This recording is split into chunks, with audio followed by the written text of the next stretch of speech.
하나님 말씀은 마태복음 5장 3절에서 12절 말씀입니다.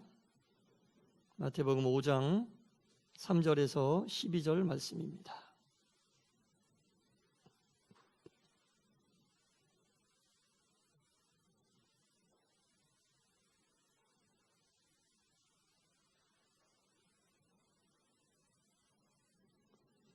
한 절씩 교독하겠습니다.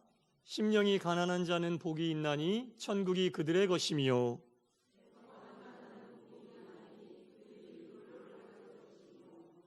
온유한 자는 복이 있나니 그들이 땅을 기업으로 받을 것이며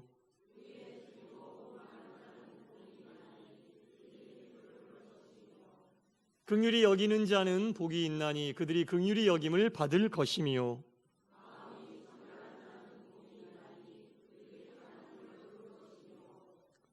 화평하게 하는 자는 복이 있나니 그들이 하나님의 아들이라 일컬음을 받을 것이며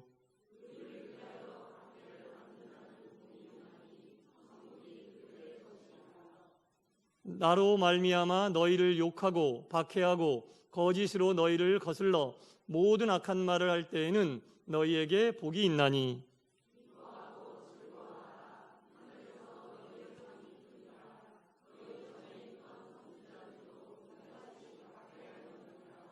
아멘. 할렐루야. 한 주간 평안하셨나요? 아멘. 감사합니다. 로버트 슐러 목사님이라는 분이 계셨는데 이분이 이런 간증을 했습니다. 그분의 간증문이에요. 하나님은 나를 절벽 가까이로 부르셨습니다. 절벽 끝으로 오라고 하셔서 더 가까이 다가갔습니다. 그랬더니 절벽에 겨우 발을 붙이고 서 있는 나를 절벽 아래로 밀어버리시는 것이었습니다. 물론 나는 그 절벽 아래로 떨어져 버렸습니다. 그런데 나는 그때까지 나 자신이 날 수 있다는 사실을 알지 못했습니다. 그렇습니다, 여러분. 우리는 무한한 잠재력을 가지고 있습니다. 그리스도 예수 안에서 무한한 잠재력을 가지고 있습니다. 하나님께서 우리를 날 수 있도록 만들어 주셨음에도 불구하고 우리는 그 날개를 펴볼 생각조차 하지 못하고 살고 있다는 겁니다. 그래서 주님이 날개가 있는데 날 생각도 못하는 우리에게 날아보라고 이야기해도 안 들으니까 절벽으로 데리고 가셔서 밀어버리시는 거죠. 본능적으로 살아나려고 두 팔을 벌렸는데 그것은 팔이 아니라 날개였습니다. 할렐루야. 그리스도 예수 안에서 우리는 날개가 있는 줄 믿습니다.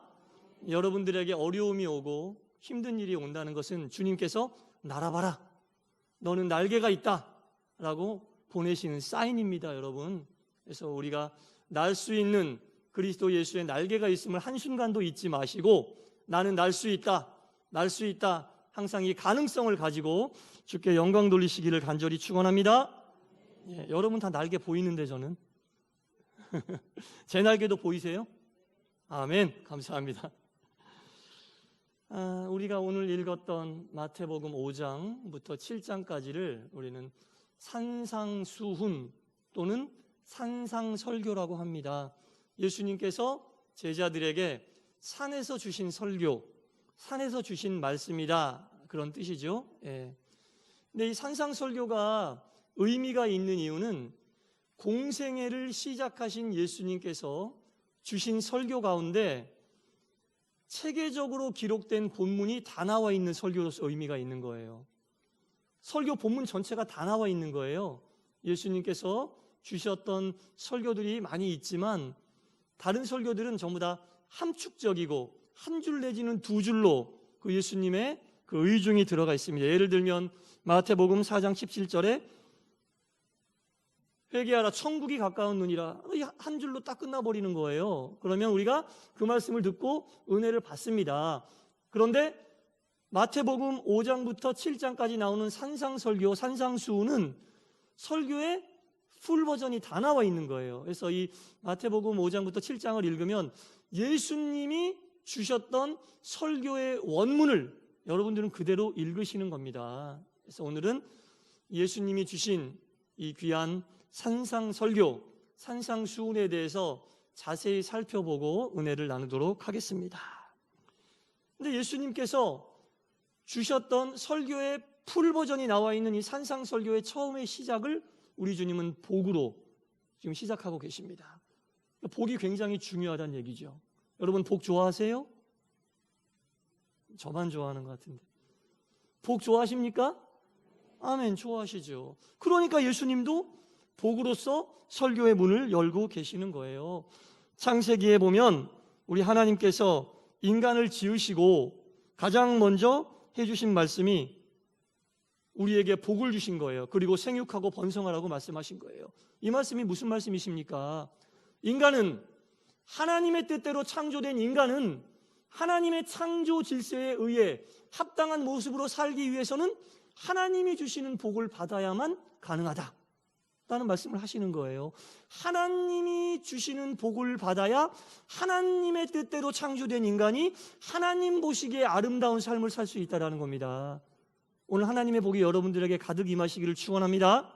네, 하나님이 주시는 복, 우리가 생각하는 복 말고 하나님이 주시는 복이 충만히 임해야 하나님의 뜻대로 지음받은 우리가 하나님 뜻대로 살 수 있다는 것이고, 예수님께서도 그것을 아시기 때문에 오늘 산상수훈 이 말씀의 시작을 복으로 하고 있는 겁니다. 이 산상수훈에 보면 8가지 복이 나옵니다. 그래서 우리가 이걸 뭐라 그러죠? 팔복이라고 그러잖아요. 산상수훈을 다른 말로 팔복이라고 하는데, 팔복의 첫 번째 복은 이렇게 시작하고 있습니다. 심령이 가난한 자는 복이 있나니 천국이 그들의 것이며. 심령이 가난하다는 게 무엇일까요, 여러분? 경제적인 빈부와 상관이 없는 얘기입니다. 심령이 가난하다는 얘기는 자기 자신을 의지하지 않는 마음을 얘기하는 거예요. 나의 자신을 의지하지 않는 마음을 심령이 가난하다라고 이야기하는 거예요. 어떤 분들은 이야기하죠. 나를 믿어, 내 지식을 믿어, 내 경험을 믿어. 싸움 좀 잘하시는 분들은 내 주먹을 믿어, 그렇게 말씀하시잖아요. 근데 여러분 가만히 생각을 해보세요. 여러분 하시고 있는 그 생각대로 여러분들이 그 생각하고 싶다고 하고 하기 싫다고 안 하지 못하잖아요. 무슨 말이냐면 보세요. 저 사람을 미워하지 않아야 되는데 그게 맞는 길인데 마음으로는 미워할 수밖에 없는 경험이 있잖아요. 그럼 내 뜻대로 되든가요? 안 돼요, 여러분. 내 생각대로 안 되는 거예요.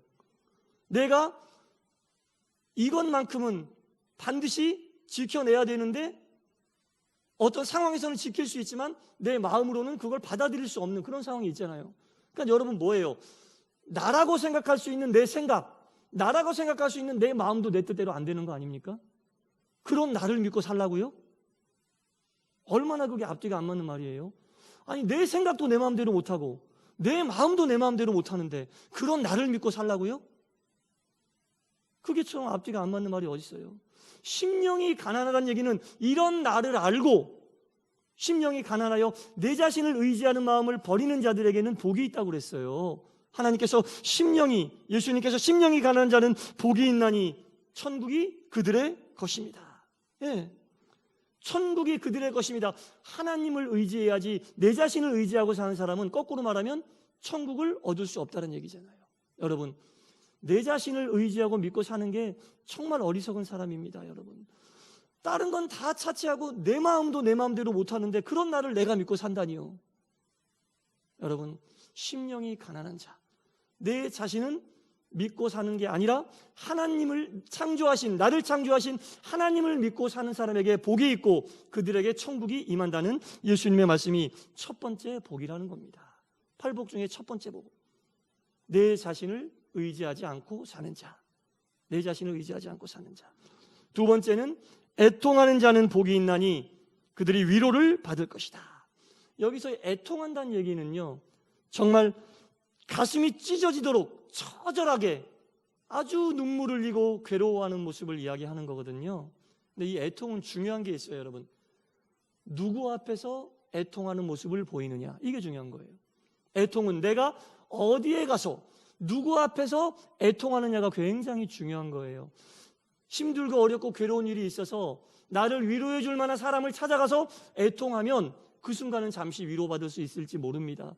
짧은 순간 동안 그 사람이 나를 위로해 주고 내 어려운 일을 나눠줄 수 있다고 여겨질지 모르지만 그것은 잠시뿐이고 또 시간이 지나면 공허한 마음, 괴로운 마음을 어쩔 수 없습니다. 하지만 우리 하나님 앞에서 애통하고 눈물을 흘리고 하나님 앞에서 처절하게 가슴을 찢으며 하나님 앞에 내 마음을 모두 내려놓을 때는 그때 오는 게 바로 하늘의 신령한 은혜와 평안입니다. 여러분, 그때 오는 게 바로 하늘의 위로라는 거죠.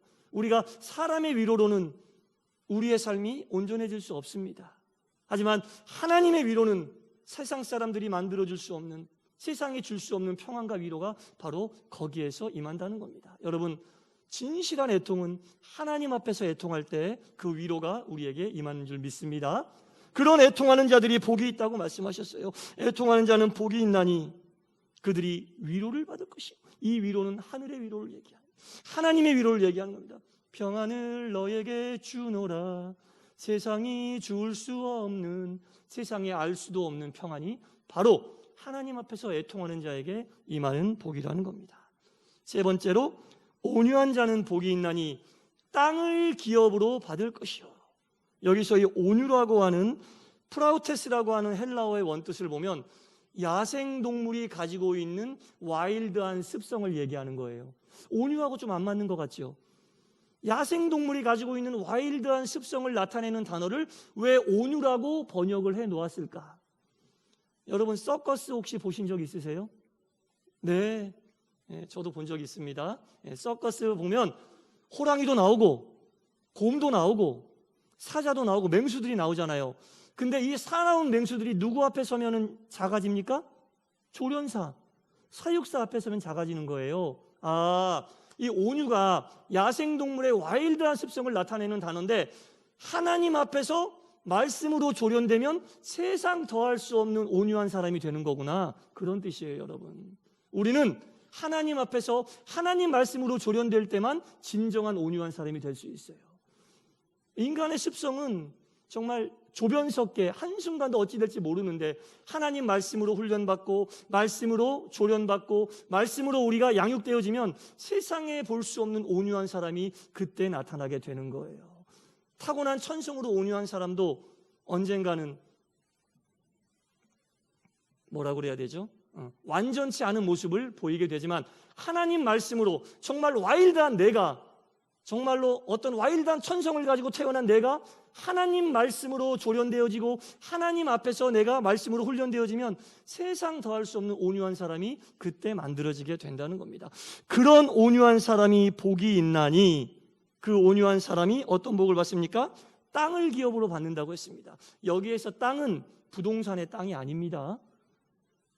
개라고 하는 단어인데 세상을 이야기하는 거예요. 세상을. 하나님에 의하여 온유해진 사람이 땅을 받는 복을 얻는데, 우리가 어떻게 해석할 수 있어요? 말씀에 의하여 온유해진 사람이 이 땅을 다스리고 이 땅의 진짜 지배자, 지도자가 될 수 있다라는 얘기예요. 여러분, 하나님 말씀에 의하여 훈련받고 하나님 말씀에 의하여 연단받고 그런 사람들 하나님 앞에만 서면 정말 자신이 자금을 알고 하나님 말씀에 순종하려는 마음이 생기기 때문에 그런 사람들에게 하나님은 온 세상을 복으로 주시겠다고 약속하고 계신 겁니다. 네 번째는, 의에 줄이고 목마른 자는 배부를 것이다 라는 말씀인데, 여러분, 사람이 살아있다고 하는 것의 특징이 뭐예요? 어떤 사람을 살아있다고 그럽니까? 숨 쉬는 거, 그렇죠? 숨 쉬는 사람은 살아있다고 그러잖아요. 그런데 병원 중환자실에 가보면 뇌도 살아있고 숨을 쉬고 있지만 뇌사 상태에 빠지신 분들 계시죠? 그냥 숨만 붙어 있는 거, 숨만 쉬고 계시는 거거든요. 그런 분들을 우리가 정말 살아있다고 볼 수 있겠습니까? 진짜 살아있는 사람은 배고플 때 배고픔을 느끼고 목마를 때 갈증을 느끼는 사람이 살아있는 사람이에요. 저희만 해도 그렇잖아요. 여러분, 몸 상태가, 컨디션이 안 좋으면 어때요? 입맛이 없잖아요. 그게 벌써 몸에 이상이 있다는 얘기예요. 배고픔을 못 느끼는 것은 몸에 이상이 있다는 얘기예요. 갈증을 못 느끼는 것도 몸에 이상이 있다는 얘기거든요. 그러니까 건강한 사람이 건강한 사람으로서의 살아있는 증거는 배고플 때 배고픔을 느끼고 목마를 때 목마름을 느끼는 건데, 여러분, 신앙의 길을 가면서 영적으로 건강하려면 말씀의 굶주림을 느껴야 됩니다, 여러분. 은혜의 갈증이 있어야 돼요, 여러분. 말씀의 은혜도 못 받고 갈증도 못 느끼면 그 영이 건강한 영이라고 볼 수 있겠어요? 신앙의 길을 가면서 말씀과 은혜가 부족한데 그걸 못 느껴. 그리고 그냥 교회 왔다 갔다 하면서 예수 믿는다고 그렇게 얘기한 사람이 영적으로 과연 건강한 사람이라고 볼 수 있겠습니까? 의에 줄인다는 말은 바로 그겁니다, 여러분. 의에 줄이고 목마른 자는 하나님 말씀이 굶주림을 느낄 수 있고 은혜의 갈증을 느낄 수 있을 때 그 사람은 정말 영이 살아있는 사람이라는 얘기죠. 배고픔과 굶주림을 느낄 수 있는 사람, 그런 사람들을 주님은 배부르게 하실 것이다. 말씀으로 채워주시고 은혜로 채워주시겠다는 약속을 하고 있는 겁니다, 여러분. 말씀에 굶주리고 은혜의 갈증을 느끼시기 바랍니다. 그때 주님께서 여러분들을 충만히 채워주신다는 거죠. 그리고 다섯 번째는 긍휼히 여기는 자는 복이 있나니 긍휼히 여김을 받을 것이며. 여기서 또 긍휼이라고 하는 단어, 우리가 긍휼 그러면 뭐예요?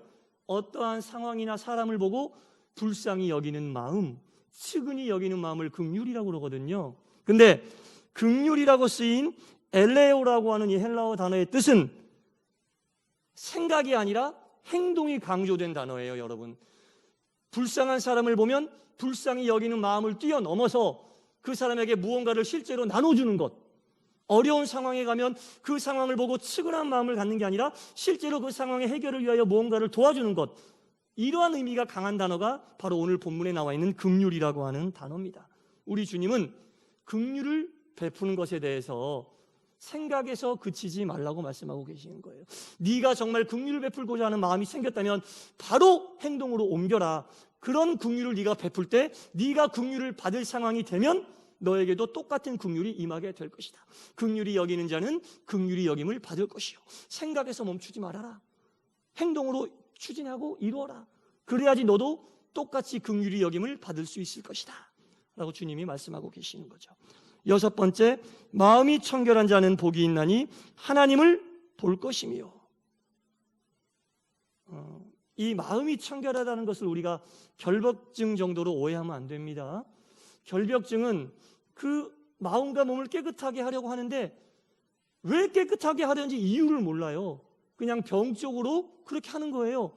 왜 내가 깨끗해져야 되지? 왜 내 마음이 깨끗해져야 되지? 왜 내 생각이 깨끗해야 되지? 왜 내 행동이 깨끗해야 되지?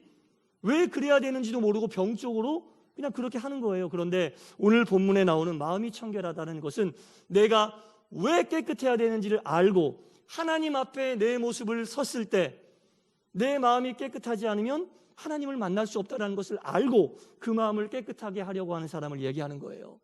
예배드리러 나올 때, 기도할 때, 하나님 앞에 섰을 때 죄로 물든 내 모습, 내 모양 그대로는 온전히 주님 앞에 설 수 없고 예배드릴 수 없고 주 앞에 나아갈 수 없으니 그것을 알고 먼저 회개하고 주 앞에 깨끗해지려는 몸과 마음을 가지고 있는 사람을 오늘 마음이 청결한 자는 복이 있나니 이런 사람들이 하나님을 볼 것이다. 예배를 통해 마음의 청결함을 준비한 자가 하나님을 보게 될 줄 믿습니다. 마음이 청결하고 그 마음으로 기도할 때 그 기도를 통해 하나님을 보게 될 줄 믿습니다. 여러분, 준비하라는 거죠. 하나님 만날 준비를 하라는 거죠. 이런 마음이 청결한 자가 하나님을 볼 것이다 라는 말씀이고요. 일곱 번째, 화평하게 하는 자는 복이 있나니 그들이 하나님의 아들이라 일컬음을 받을 것이다. 여러분 잘 보셔야 돼요. 화평하게 하는 자는 복이 있나니, 하는 자는 복이 있나니, 화평한 생각을 가지고 있는 자는 복이 있나니가 아니라, 화평한 마음을 먹고 있는 자는 복이 있나니가 아니라, 화평한 말을 하는 자는 복이 있나니가 아니라, 화평하게 하는 자는 복이 있나니. 화평은 평화를 얘기하는 겁니다. 여러분, 가정에서나 어떤 모임이나 직장에서 한번 생각을 해보세요. 여러분, 가정이 평화하려면 가족 구성원들 사이에 의견이 맞아야 되는데 늘 의견이 맞지는 않잖아요. 그때 가정의 평화를 위해서 한쪽의 의견이 꺾여지면 가정의 평화가 옵니다. 화평하게 하는 자는 평화를 위하여 자기 자신을 꺾을 수 있는 자, 평화를 위하여 자기 자신을 내려놓을 수 있는 자를 이야기하는 거예요. 그리스도인들은 화평을 위하여 자기 자신을 내려놓을 수 있을 때는 내려놔야 된다는 겁니다. 톱니바퀴가 돌아가는데 다 똑같이 나와 있는 바퀴로 이렇게 되면은 기계가 안 돌아갑니다. 그러나 한쪽은 나와 있고 한쪽은 들어가 있어서 톱니바퀴가 착착착착 맞아 떨어지면 톱니바퀴가 잘 돌아가므로 그 기계 전체가 잘 돌아가게 된다는 거죠. 화평하게 하는 자, 화평한 말을 하는 자가 아니라, 화평한 생각을 하는 자가 아니라 화평하게 하는 자는 복이 있나니, 화평케 하는 자는 복이 있나니. 어떤 복이 임한다고요? 하나님의 아들이라. 예수님을 생각해 보세요. 어디에 가서나 예수님으로 인해 평화로워졌고 화평이 이루어졌습니다. 그것을 위해 예수님은 몸을 던져서 직접 행동으로 모든 것을 보여주셨습니다. 안 그래도 우리 예수님은 하나님의 아들이신데 그러한 모습을 통해 정말 하나님의 아들, 하나님의 딸이 어떻게 살아가야 할지를 우리에게 확실하게 보여주고 계신다는 거죠. 화평케 하는 자는, 화평하게 하는 자는 복이 있나니 그들이 하나님의 아들이라 일컬음을 받을 것이요. 마지막 8번째입니다. 의를 위하여 박해를 받은 자는 복이 있나니 천국이 그들의 것임이라. 의를 위하여 박해를 받은, 의라는 게 뭐예요? 믿음을 얘기하는 겁니다. 믿음을 위하여 박해를 받는 자는 복이 있나니 천국이 그들의 것이며. 예수를 믿으면서 듣지 않아도 될 소리 들으신 적 있죠? 받지 않아도 될 고난 받으신 적 있죠? 예수를 믿으면서 겪는 온갖 박해와 어려움과 듣기 싫은 소리와 이 모든 것들을 예수를 믿는 믿음으로 인해 내가 달게 받아들이면 그들에게 복이 있다라는 겁니다. 그리고 그들이 천국을 얻을 것이다. 그들에게 천국이 선물로 주어질 것이라고 우리 주님은 말씀하고 계십니다. 의를 위하여 박해를 받는 복이 있나니 천국이 그들의 것입니다. 이 의를 위하여 박해를 받은 자는 이 시제가 헬라어 성경 원문에 보면은 현재 완료로, 과거에 받은 박해로 쭉 그냥 끝이 아니고, 현재 잠깐 받다가 끝이 아니고, 옛날부터 예수를 믿으면서 지금까지 쭉 받았던 모든 박해, 앞으로도 받게 될 박해까지 포함해서 천국에 올라가기 전까지 이 땅에서 예수를 믿음으로 얻는 박해를 피하지 않고 달게 받는 자는 복이 있나니 천국이 그들에게 주어질 것이다. 천국은 그런 사람들이 가는 것이다. 예수를 위하여 박해받을 것을 두려워하지 않는 자, 예수를 믿음으로 내가 당할 고난과 불이익을 두려워하지 않는 자는 복이 있나니 우리가 궁극적으로 신앙의 목표로 두고 있는 천국은 바로 그런 자들에게 선물로 주어질 것이라고 분명히 우리 예수님께서 8복 중에 8번째 복으로 우리에게 말씀하고 계십니다. 그리고 나서 마지막으로 우리 주님이 우리에게 11절과 12절 말씀해 보면 이렇게 나와 있죠. 나로 말미암아 너희를 욕하고 박해하고 거짓으로 너희를 거슬러 모든 악한 말을 할 때에는 너희에게 복이 있나니. 여기부터 중요합니다. 기뻐하고 즐거워하라. 하늘에서 너희의 상이 큼이라라고 나와 있습니다. 우리가 이 팔복의 신앙을 잘 지키고 나가면 이 땅에서도 하나의 복마다 주어지는 복을 다 받을 수 있지만 결국은 하늘에서의 상도 우리에게 크다라는 말씀을 이 본문 마지막에 우리에게 분명히 보여주고 있습니다. 기뻐하고 즐거워하라. 예수 그리스도를 믿으면서 우리가 기뻐하고 즐거워해야 될 이유는 바로 하늘에서 우리의 상이 크다는 주님의 이 말씀이 있기 때문입니다. 그리고 너희 전에 있었던 선지자들도 이같이 박해하였느니라. 우리 앞서서 성경에 나와 있는 많은 신앙의 위인들도 이런 과정과 절차를 다 밟고 이 땅에서 복을 받고 하늘에서도 큰 상을 받았다는 말씀이신 거죠. 그래서 우리가 이 땅을 살아가면서 우리 예수님께서 주신 이 팔복의 신앙을 잘 지키고 나가면 하나의 복마다 오는 복도 다 여러분들의 것이지만 결국은 우리 신앙의 최종 목적지인 하늘나라에 갔을 때 그 상이 크다고 말씀하신 이 말씀이 정말 너무나 우리의 마음을 붙잡고 우리가 주님 안에서 이 팔복을 지키면서 열심히 살아야겠다라는 의지와 결단이 생기는 것 같습니다. 사랑하는 동산의 성도 여러분, 이 팔복 말씀을 마음에 잘 품으시고, 제목도 복이잖아요, 여러분. 결국엔 우리에게 복이 되어 돌아온다는 말씀이니까 하나씩 지키면서 얻는 복도 다 여러분들의 것이 되기를 바라고, 하늘나라의 천국에 가서 하나님께서 잘하였다, 착하고 충성된 종아, 네가 8가지를 지켰지만 이 모든 것으로 인하여 내가 너에게 큰 상을 내린다고 하는 주님의 귀한 축복이 여러분들 모두에게 충만히 임하시기를 간절히 축원합니다. 기도하겠습니다. 하나님 아버지,